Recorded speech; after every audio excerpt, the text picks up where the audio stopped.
বাংলাদেশের বিপক্ষে আইসিসির কঠিন পদক্ষেপ নেওয়া শুরু হয়ে গেছে। আপনারা সবাই জানেন আইসিসি কিন্তু বাংলাদেশকে অনেক রিকোয়েস্ট করছে, অনেকভাবে ট্রাই করছে, অনেক চেষ্টা করছে কোনোভাবে বাংলাদেশকে টি-20 বিশ্বকাপ ভারতের মাটিতে নিয়ে খেলানোর জন্য। বাংলাদেশ কিন্তু যায় নাই, যার কারণে বাংলাদেশের জায়গায় কিন্তু আসলে স্কটল্যান্ডকে সুযোগ করে দেওয়া হয়েছে টি-20 বিশ্বকাপ খেলার জন্য। তো তখন থেকে কিন্তু মানুষ ধারণা করতেছে বা আমরা ধারণা করতেছি অবশ্যই বাংলাদেশের জন্য সামনে অনেক কঠিন সময় আসবে, অনেক খারাপ কিছু আসবে।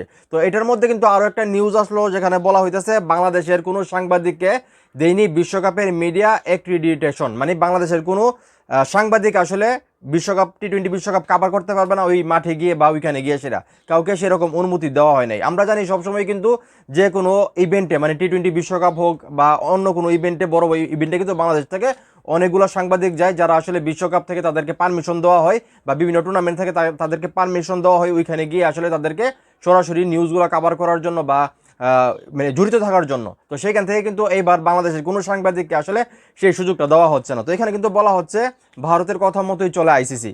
তো এটা তো আগের কথাই, ভারতের কথা মতোই তো আইসিসি চলবে, যেখানে ভারতের মানে টাকার উপর আইসিসি চলে, ভারতের কথায় আইসিসি উঠে আর বসে, সেখানে মানে আইসিসি কি আমাদের কথা শুনবে? তো প্রথমে বাংলাদেশের ক্রিকেটার মানে বিশ্বকাপ বয়কট করলো, এখন আসলে আইসিসি থেকে আসলে বাংলাদেশের সাংবাদিকদেরকে আসলে বলতে গেলে বয়কট করছে, তাদেরকে আসলে এই বছর আর সুযোগ দেওয়া হবে না তারা টি-20 বিশ্বকাপে গিয়ে আসলে সরাসরি নিউজ কভার করার জন্য। আর আমি যেটা মনে করি সামনে আরও অনেক কঠিন আসলে রাস্তা বাংলাদেশকে পার করতে হবে, কারণ আইসিসি বা ভারত ক্রিকেট বোর্ড আসলে তারা, আমি জানি বাংলাদেশের অনেক ক্ষতি করার চেষ্টা করবে। ইভেন্ট শুরু হয়ে গেছে তাদের আসলে প্ল্যানিং কী করবে বাংলাদেশকে নিয়ে। তো আমি মনে করি ক্রিকেটে আবারও বাংলাদেশকে নতুন করে শুরু করতে হবে ওনাদের।